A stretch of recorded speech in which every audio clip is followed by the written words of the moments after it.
അസ്സലാമു അലൈക്കും dear friends. ഇന്നത്തെ നമ്മുടെ സ്പെഷ്യൽ നിങ്ങൾ ആരും ഇതുവരെയും ട്രൈ ചെയ്ത് നോക്കിയിട്ടില്ലാത്ത ഒരു അടിപൊളി വെറൈറ്റി റെസിപ്പിയാണ്. നമ്മുടെ ഈ വീഡിയോ കണ്ടുകൊണ്ടിരിക്കുന്ന സമയത്ത് നിങ്ങൾക്ക് ഇഷ്ടപ്പെടുകയാണെങ്കിൽ ഒന്ന് ലൈക്ക് ചെയ്തേക്കണേ. അതുപോലെ തന്നെ നമ്മുടെ ഈ ചാനൽ ആദ്യമായിട്ട് കാണുന്നവരും ഇതുവരെയും സബ്സ്ക്രൈബ് ചെയ്യാത്തവരും പ്ലീസ് ഒന്ന് സബ്സ്ക്രൈബ് ചെയ്തേക്കണേ. ഞാനിടുന്ന വീഡിയോസ് ഉടനടി കിട്ടുന്നതിനായി സബ്സ്ക്രൈബ് ബട്ടന്റെ തൊട്ടടുത്ത് കാണുന്ന ബെല്ലൈക്കൺ കൂടി ക്ലിക്ക് ചെയ്തിട്ട് ഓൾ എന്ന ഓപ്ഷൻ എനേബിൾ ചെയ്യാനും മറക്കല്ലേ.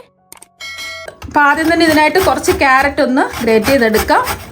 അപ്പോൾ ക്യാരറ്റ് ഗ്രേറ്റ് ചെയ്തെടുക്കുന്ന സമയത്ത് ഇതുപോലെ കുറച്ച് വലിപ്പമുള്ള ഹോളിൽ കൂടി ഗ്രേറ്റ് ചെയ്തിട്ടെടുക്കുക. ഞാനിപ്പോൾ മീഡിയം സൈസ് 4 ക്യാരറ്റാണ് ഗ്രേറ്റ് ചെയ്തെടുത്തിട്ടുള്ളത്. ഇനി ഒരു മിക്സിയുടെ ജാറിലേക്ക് 250 ml കപ്പിന് 1.5 കപ്പ് റവ ഇട്ട് കൊടുക്കാം. റവ എടുക്കുന്ന സമയത്ത് റോസ്റ്റ് ചെയ്തതോ റോസ്റ്റ് ചെയ്യാത്തതോ ഏത് റവ വേണമെങ്കിലും എടുക്കാവുന്നതാണ്. ഇപ്പോൾ 1.5 കപ്പ് റവ ജാറിലേക്ക് ഇട്ട് കൊടുത്തിട്ടുണ്ട്. ഇനി ഇതിലേക്ക് ചെറിയൊരു മധുരം കിട്ടുന്നതിന് വേണ്ടിയിട്ട് 1 ടീസ്പൂൺ പഞ്ചസാര കൂടി ചേർത്ത് കൊടുക്കുക. ഇത് വേണമെന്ന് നിർബന്ധമൊന്നുമില്ല. ഇത് നല്ലതുപോലെ ഒന്ന് പൊടിച്ചിട്ടെടുക്കാം. ഇപ്പോൾ റവ നല്ലതുപോലെ പൊടിച്ചെടുത്തിട്ടുണ്ട്. ഇനി നമ്മൾ പൊടിച്ചെടുത്ത റവ ഒരു ബൗളിലേക്ക് ഇട്ട് കൊടുക്കാം. ഇനി ഇതിലേക്ക് ആവശ്യത്തിനുള്ള ഉപ്പ് ഇട്ട് കൊടുക്കാം. ഞാനിപ്പോൾ ഒരു 1/2 ടീസ്പൂൺ ഉപ്പാണ് ഇട്ട് കൊടുക്കുന്നത്. എന്നിട്ട് നല്ലതുപോലെ ഒന്ന് മിക്സ് ചെയ്യാം. നമ്മളിതിലേക്ക് ആവശ്യത്തിനുള്ള വെള്ളം ഒഴിച്ച് ഈ റവ ഒന്ന് കുഴച്ചെടുക്കണം. ഞാനിപ്പോൾ 250 ml കപ്പിന് 1 കപ്പ് വെള്ളമാണ് ആദ്യം ഒഴിച്ചു കൊടുക്കുന്നത്. ഒരുമിച്ച് ഒഴിക്കരുത്. നമ്മൾ എടുക്കുന്ന റവയ്ക്ക് അനുസരിച്ച് വെള്ളത്തിൻ്റെ അളവിനും വ്യത്യാസം ഉണ്ടാവും. ആദ്യം 1 കപ്പ് നല്ല തിളച്ച് വെള്ളം ഒഴിച്ചു കൊടുക്കുക. എന്നിട്ട് വേണം ബാക്കി തിളച്ച വെള്ളം ഒഴിച്ചു കൊടുക്കാൻ. വീണ്ടും നമുക്ക് ആവശ്യത്തിനുള്ള തിളച്ച വെള്ളം ഒഴിക്കാം. ഒരു 1/2 കപ്പ് ഒഴിക്കാം.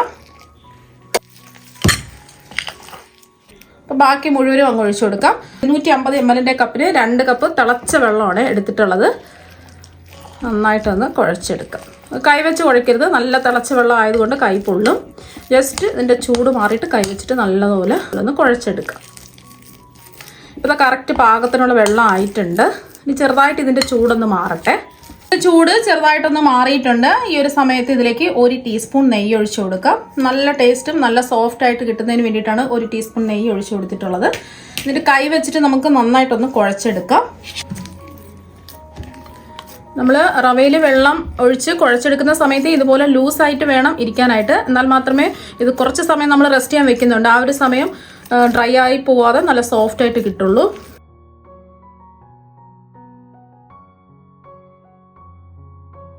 ഇപ്പോൾ റവ നല്ല സോഫ്റ്റ് ആയിട്ട് കുഴച്ചെടുത്തിട്ടുണ്ട്. ഇപ്പോൾ കണ്ടില്ലേ, നല്ല സോഫ്റ്റ് ആയിട്ട് കുഴച്ചെടുത്തിട്ടുണ്ട്. ഇനി ഇതിൻ്റെ പുറം ഡ്രൈ ആയി പോവാതിരിക്കാൻ വേണ്ടിയിട്ട് കുറച്ച് എണ്ണയോ നെയ്യോ ഒന്ന് തടവി കൊടുക്കുക. ജസ്റ്റ് ഒന്ന് തടവി കൊടുത്തതിന് ശേഷം കുറച്ച് സമയം നമുക്കിതൊന്ന് മൂടി വയ്ക്കാം.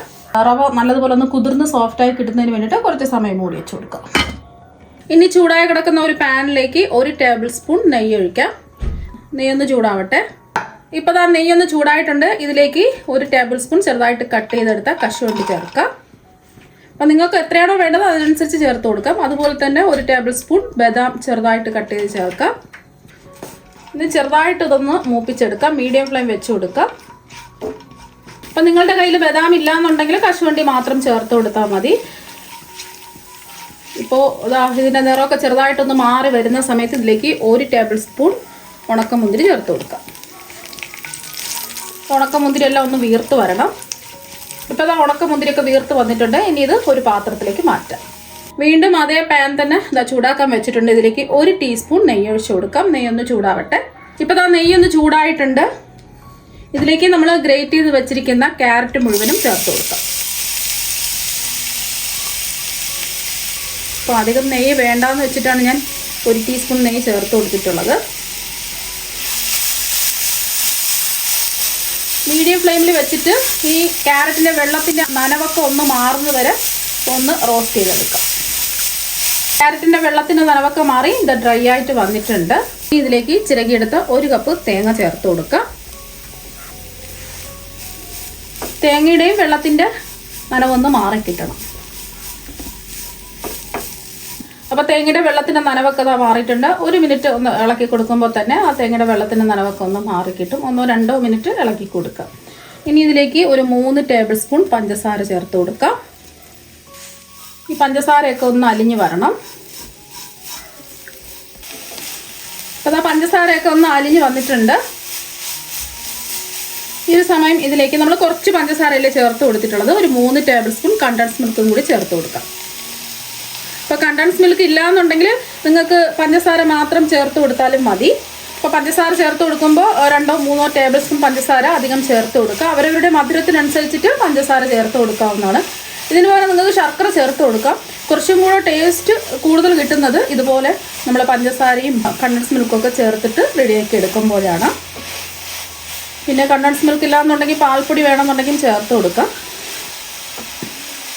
നിങ്ങൾക്ക് വേണമെന്നുണ്ടെങ്കിൽ 1-2 ടേബിൾ സ്പൂൺ കണ്ടൻസ് മിൽക്കും കൂടെ ചേർത്ത് കൊടുക്കാം. അവരവരുടെ മധുരത്തിനനുസരിച്ചിട്ട് കണ്ടൻസ് മിൽക്ക് ചേർത്ത് കൊടുക്കാവുന്നതാണ്. ഇത് ഒരു നോർമൽ മധുരമാണ്, അത്ര വലിയ മധുരം ഉണ്ടാവില്ല.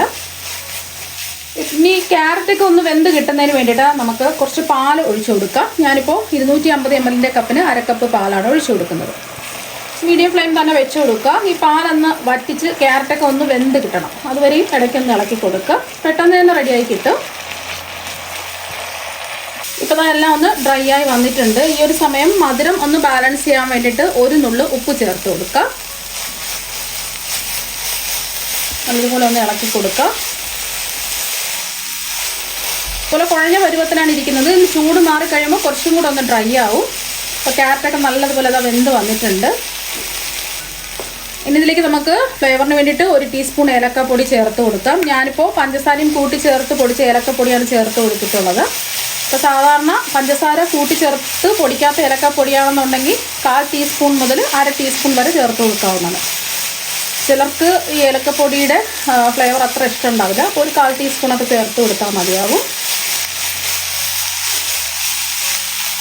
ഇനി നമുക്കിതിലേക്ക് റോസ്റ്റ് ചെയ്ത് വെച്ചിരിക്കുന്ന ബദാം, അതുപോലെ തന്നെ കശുവണ്ടി, ഉണക്കമുന്തിരി എല്ലാം ചേർത്ത് കൊടുക്കാം. അപ്പോൾ നമ്മുടെ ഫില്ലിങ് ഇതാ ഇവിടെ റെഡി ആയിട്ടുണ്ട്. ഇത്രയേ ഉള്ളൂ. വളരെ എളുപ്പമാണ്, നല്ല ടേസ്റ്റുമാണ്. പെട്ടെന്ന് തന്നെ നമുക്ക് റെഡിയാക്കി എടുക്കാൻ പറ്റും. ക്യാരറ്റൊക്കെ കഴിക്കാത്ത കുട്ടികളാണെന്നുണ്ടെങ്കിൽ ഇതുപോലൊക്കെ ചെയ്ത് കൊടുക്കുകയാണെന്നുണ്ടെങ്കിൽ അവർക്ക് ഹെൽത്തി ആയിട്ട് ഉള്ളിൽ ചെല്ലുകയും ചെയ്യും, നല്ല ടേസ്റ്റും ആയിരിക്കും. അപ്പോൾ അതാ ഒന്ന് ഇളക്കി കൊടുത്തതിന് ശേഷം നമുക്ക് ഫ്ലെയിം ഓഫാക്കാം. ഇത് വേറൊരു പാത്രത്തിലേക്ക് മാറ്റാം. ഇതിൻ്റെ ചൂടൊക്കെ ഒന്ന് മാറണം. അപ്പോൾ നമ്മൾ റവ കുഴച്ച് റെസ്റ്റ് ചെയ്യാൻ വെച്ചിട്ട് ഒരു 10 മിനിറ്റ് കഴിഞ്ഞിട്ടുണ്ട്. നമ്മൾ ഫില്ലിങ് തയ്യാറാക്കി എടുത്ത സമയം മാത്രമേ ആയിട്ടുള്ളൂ. ഒന്നുകൂടി ഒന്ന് കുഴച്ചെടുക്കാം. ഇപ്പോഴും നല്ല സോഫ്റ്റായിട്ട് തന്നെ ഇരിപ്പുണ്ട്. ഇപ്പോൾ കണ്ടിട്ട് നല്ല സോഫ്റ്റായിട്ട് തന്നെ ഇരിപ്പുണ്ട്. ഇനി നമുക്ക് ഇതിൽ വെള്ളമൊന്നും ഒഴിക്കേണ്ട ആവശ്യമില്ല. അഥവാ നിങ്ങൾക്ക് ഡ്രൈ ആയി പോയിട്ടുണ്ടെന്നുണ്ടെങ്കിൽ കുറച്ച് വെള്ളം ചേർത്ത് കൊടുക്കുക. 1 ടേബിൾ സ്പൂൺ വെള്ളമൊക്കെ ചേർത്തിട്ട് ഒന്ന് കുഴച്ചെടുത്താൽ മതി. കുറച്ച് ലൂസായി പോയിട്ടുണ്ടെന്ന് തോന്നുകയാണെന്നുണ്ടെങ്കിൽ 1 ടേബിൾ സ്പൂൺ ഗോതമ്പ് പൊടി എന്തെങ്കിലും ചേർത്ത് കൊടുത്താൽ മതി.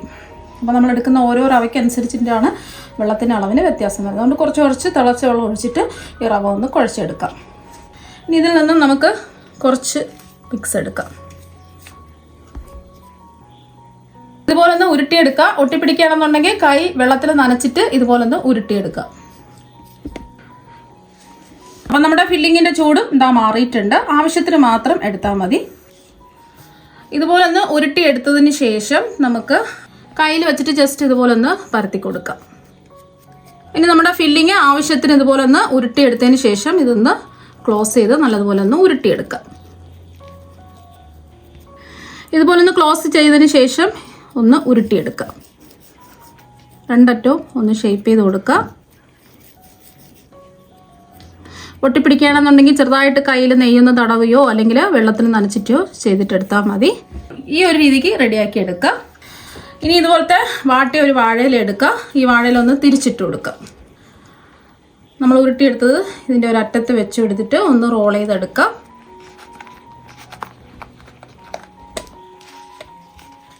റോൾ ചെയ്തെടുത്തിട്ടുണ്ട്. ഇനി ഇങ്ങനെ തിരിച്ച് പിടിക്കുക. ഇതുപോലെ ഒന്ന് റോൾ ചെയ്തെടുത്തതിന് ശേഷം ഇതുപോലെ ഒന്ന് തിരിച്ച് പിടിക്കുക. ഈ ഒരു ഭാഗം ഇങ്ങനെ ഒന്ന് ആക്കി കൊടുക്കുക. എന്നിട്ട് ഇതുപോലെ ഒന്ന് രണ്ടായിട്ട് മടക്കി കൊടുക്കുക. ഈ ഒരു ഭാഗം മടക്കിയതിന് ശേഷം ഈ ഒരു ഭാഗവും കൂടി മടക്കി കൊടുക്കുക. ഒന്ന് ഇതിൻ്റെ അകത്തേക്ക് ഇങ്ങനെ വെച്ച് കൊടുക്കുക. ഇതുപോലെ ഈ സൈഡും ചെയ്തിട്ടെടുക്കുക. ഈ വശം ഇതുപോലെ തന്നെ ചെയ്തിട്ടെടുക്കുക. ഇതിൻ്റെ ഒരു അറ്റം ഇതുപോലെ ഒന്ന് മടക്കി കൊടുക്കുക. ഈ അറ്റവും ഒന്ന് മടക്കി കൊടുക്കുക. അപ്പോൾ നമ്മൾ ഒന്ന് മടക്കി കൊടുത്തിട്ടുണ്ട്. ഒന്ന് അകത്തേക്ക് ഇല ഇങ്ങനെ വെച്ച് കൊടുക്കാം. ഇത് അവിടെ തന്നെ അങ്ങനെ ഇരുന്നോളും, അകിയൊന്നും പോകില്ല. അപ്പോൾ ഇതുപോലെ തന്നെ നമുക്ക് ബാക്കിയെല്ലാം റെഡിയാക്കി എടുക്കാം. റെഡിയാക്കി എടുത്തത് ഓരോന്നും ആവിയേറ്റ് എടുക്കുന്നതിന് വേണ്ടിയിട്ട് ഇഡലി ചെമ്പിൽ കുറച്ച് വെള്ളം ചൂടാക്കാൻ വെച്ചിട്ടുണ്ട്. ഇതിൻ്റെ മുകളിലായിട്ട് ഇതുപോലെ ചെറിയ ഹോളുള്ള ഒരു തട്ടും കൂടി വെച്ചെടുത്തിട്ടുണ്ട്. ഇതുപോലത്തെ ഒരു തട്ടില്ല എന്നുണ്ടെങ്കിൽ ഇഡലി തട്ട് തിരിച്ചിട്ട് കൊടുത്താലും മതി. ഇനി നമ്മൾ ഓരോന്നായിട്ട് വെച്ച് കൊടുക്കാം.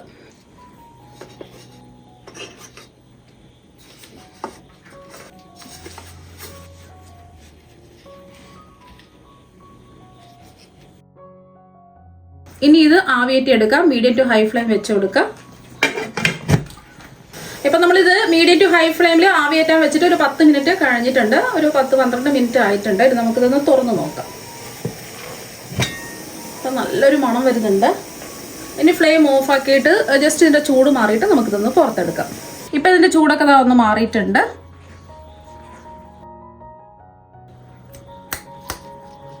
ഇനി ഒരെണ്ണം എടുത്ത് തുറന്ന് നോക്കാം. ഒട്ടിപ്പിടിക്കാതെ അടിപൊളിയായിട്ട് ഇതാ വന്നിട്ടുണ്ട്. നല്ല സോഫ്റ്റായിട്ട് ഇരിപ്പുണ്ട്. ഇനി ഇതൊന്ന് മുറിച്ചും കൂടി കാണിച്ചു തരാം. കണ്ടില്ലേ, നല്ല സോഫ്റ്റായിട്ട് ഇരിപ്പുണ്ട്. അപ്പോൾ നല്ല അടിപൊളിയായിട്ട് ഇതാ കിട്ടിയിട്ടുണ്ട്. അപ്പോൾ നിങ്ങൾ എന്തായാലും ഒരു പ്രാവശ്യം ഇതുപോലെ ഒന്ന് ട്രൈ ചെയ്ത് നോക്കുക. തീർച്ചയായും നിങ്ങൾക്ക് എല്ലാവർക്കും ഒരുപാട് ഇഷ്ടമാകും. അപ്പോൾ നമുക്ക് മറ്റൊരു വെറൈറ്റി വീഡിയോ ആയിട്ട് വീണ്ടും കാണാം. താങ്ക്